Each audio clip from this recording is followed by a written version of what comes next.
ನನಗೆ ಯಾಕೋ ತುಂಬ ಆತಂಕ ಆಗ್ತಾ ಇದೆ.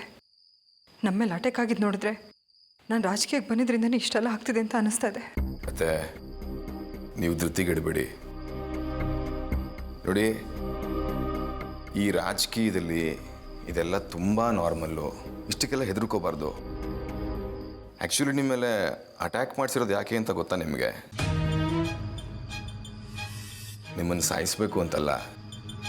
ನೀವು ಈ ಅಟ್ಯಾಕಿಂದ ಹೆದರುಕೊಂಡು ಎಲೆಕ್ಷನ್ ಸಹವಾಸನೆ ಬೇಡ ಅಂತ ಹಿಂದೆ ಸರಿಲಿ ಅಂತ. ಬಟ್ ಇಷ್ಟಕ್ಕೆಲ್ಲ ನೀವು ಹೆದರ್ಕೊಂಡು ಹಿಂದೆ ಸರಿದ್ರೆ ನಾವು ಸೋತಾಗುತ್ತೆ. ಇದನ್ನು ಮಾಡಿಸಿದ್ದು ಯಾರು ಅಂತ ನಂಗೆ ಚೆನ್ನಾಗಿ ಗೊತ್ತಿದೆ. ಆದಷ್ಟು ಬೇಗ ಅವ್ರಿಗೊಂದು ಗತಿ ಕಾಣಿಸ್ತೀನಿ. ನೀವು ಹೆದರ್ಕೋಬೇಡಿ, ಧೈರ್ಯವಾಗಿರಿ. ನನಗೊಂದೇ ಭಯ ಆಗ್ತಾ ಇರೋದು, ಇದರಿಂದ ಸೂರ್ಯ ಅವ್ರಿಗೆ ಏನಾದರೂ ಅನಾಹುತ ಆಗ್ಬಿಡುತ್ತೇನೋ ಅಂತ. ಮತ್ತೆ ಬರೀ ಮಾವ ಅವ್ರಿಗೆ ಮಾತ್ರ ಅಲ್ಲ, ನಿಮಗೂ ಏನೂ ತೊಂದರೆ ಆಗದೆ ಇರೋ ಹಾಗೆ ನೋಡ್ಕೊಳ್ಳೋ ಜವಾಬ್ದಾರಿ ನಂದು.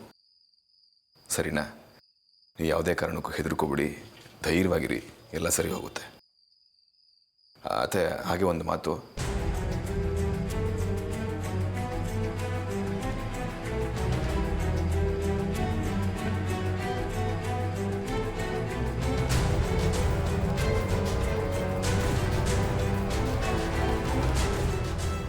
ಆರ್ತಿ,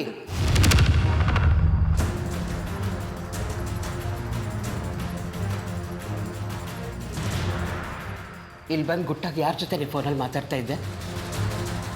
ಯಾರ ಹತ್ರನೂ ಇಲ್ಲ. ಸುಳ್ಳು ಹೇಳಬೇಡ. ನಾನು ಬಂದ ತಕ್ಷಣ ಫೋನ್ ಕಟ್ ಮಾಡಿದ್ದೇನೆ, ಈ ಕಣ್ಣಾರೆ ಕಂಡಿದ್ದೀನಿ.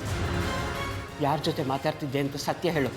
ಹೌದು, ಮಾತಾಡ್ತಾ ಇದ್ದೆ. ಯಾರ ಜೊತೆ? ನೀನು ಮಗ ಆದಿ ಜೊತೆನಾ? ಹೇಳಿದ್ನಲ್ಲ, ಟೈಮ್ ಬಂದಾಗ ಹೇಳ್ತೀನಿ ಅಂತ.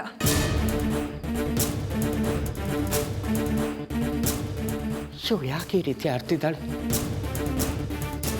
ಇವಳು ಅರ್ಥನೇ ಆಗ್ತಾ ಇಲ್ವಲ್ಲ ನನಗೆ.